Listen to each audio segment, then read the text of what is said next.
This is probably one of my favorite beats, aka songs, that I've ever made. And it's also my most special sample because you're never ever gonna guess where the sample comes from because it doesn't come from anywhere but myself. So a bit of backstory on the sample. We were editing the music video for Moon. If you work in video editing, you know there's something called interpret footage where like when you film like in a different frame rate, you have to like convert it or whatever. So it made it that the video that we were looking at became in slow motion. So we were looking in the footage and then all of a sudden like I hear this sound, which is the song Moon that we were filming the music video for, but it was in slow motion, and it was like the sound from outside, like the speakers playing the song. Something like clicked in my brain and it made me like stop my friend that was editing. I was like, yo, stop a second, like I'm hearing something. And he was like, what the fuck? And I went back to where we were like editing and I heard that part that was in slow motion of my own song playing from the outside, and I was like, oh shit, okay, let me export the audio from that video and let me put it in live, let me solo it. So you can hear a lot of the muddiness from it being outside, but it had like those frequencies that I liked.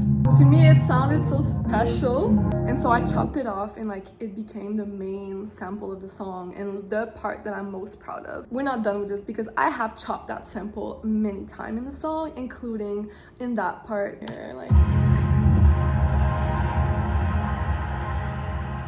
that is also the sample that I processed. Isn't that crazy? As soon as I had the sample, I knew I had to add a bass because I'm a bass bitch. So with the bass, it started sounding way more like a song, and it really gave that like hypnotic, moody vibe. It gave me a lot of R&B vibes as well. So I like, at first I decided to add some R&B drums. Very spacey, there's a lot of space for vocals. There's not much else going on, like there's a shaker as well, and obviously the vocals.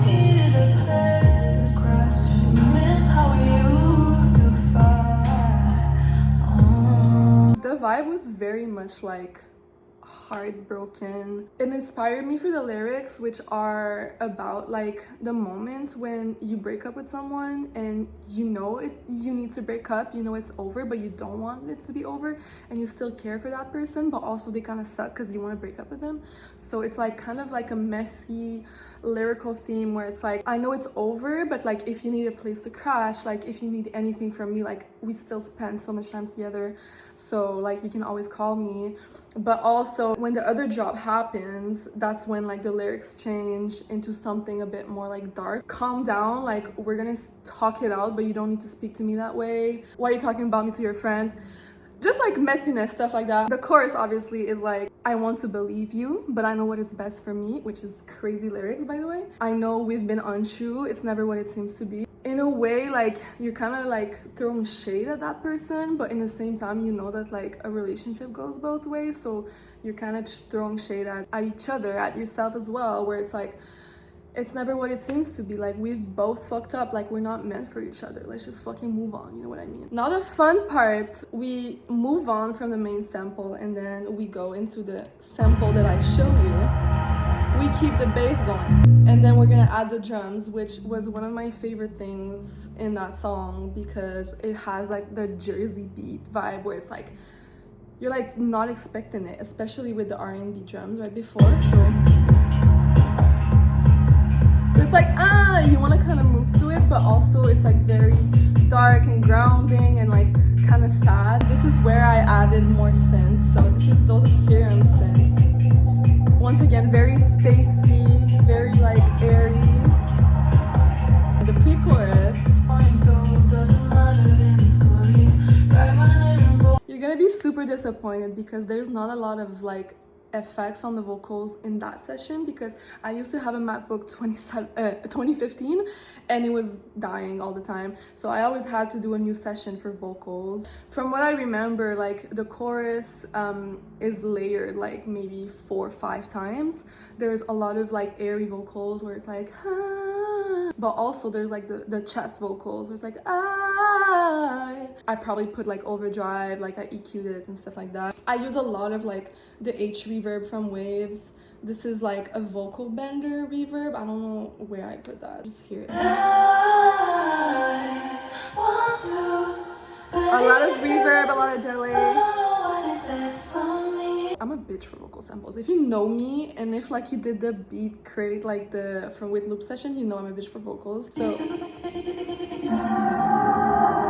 the song is very much instrumental. There's not a lot of lyrics. I put some here too. Break it down, slow down.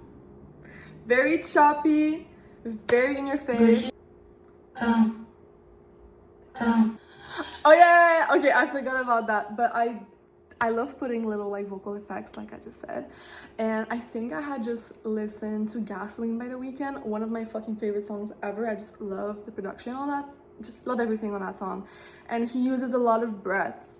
And so I don't remember what went into my brain. When I'm in a flow state, I'm in a flow state. And so yeah, I think I recorded those breaths that I turned into a riser and then I chopped. Very scary, and that's the goal. One other sample that I really love is that it's like a chopped vocal sample from my own vocals, like the usual. And I had just listened to the Travis album, I think. Was it the Travis album or the Drake album? But the production on it was just amazing, and there was all those vocal chops that just like acted as a riser once again as like an instrument. And so that's kind of what I did with that part, because I wanted it to like feel intentional but also weird.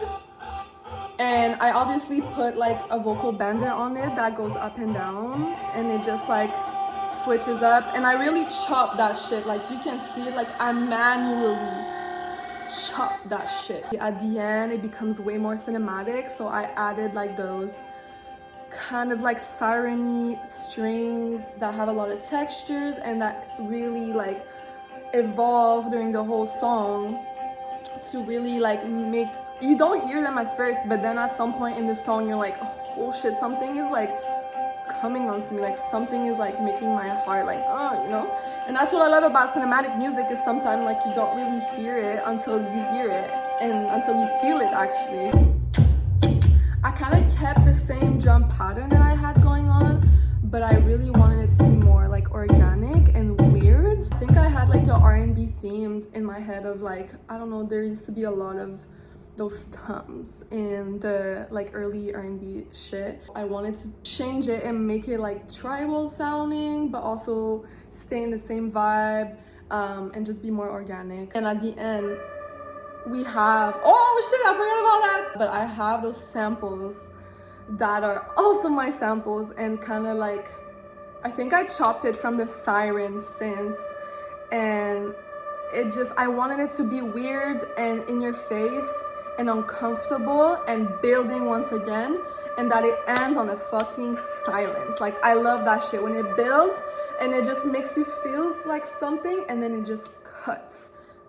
I absolutely love doing that. The song is built on a lot of like sampling and vocal sampling, especially the main sample, which was a complete accident. I'm really happy that I like trusted myself and trusted my instincts, because this song would not exist. Fun fact, I actually made that beat for kind of another artist. I pitched it for someone else and didn't take it, and I just loved it so much and I just had to write on it. There was a day where I was like, okay, no, this I also was stuck a bit in the beat where I was like, I don't know where this is going. So the vocals and the lyrics like and the story really made it easy for me to go somewhere and to experiment.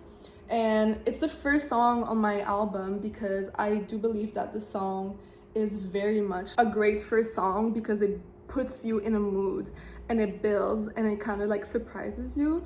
It's probably not the most like radio friendly or like anything friendly at all, but I do believe it's like a good way to like introduce my sound and my vision and Like for me, it's like there's a bunch of Easter eggs. There's a lot of like cool production shit that you can learn from that song. I'm also obsessed with playing it live. I have a bunch of shows in Montreal, so if ever you want to come see me and see that song live, make sure you come to the show, you know what I'm saying? So this is a song, and I hope you like the little beat breakdown, and let me know if you want me to do more of those. And I'm probably gonna do more of those even though y'all don't want it. I just love making beats, and a lot of people don't realize that I make my own beats and I make everything from scratch. So yeah, it's never what it seems to be.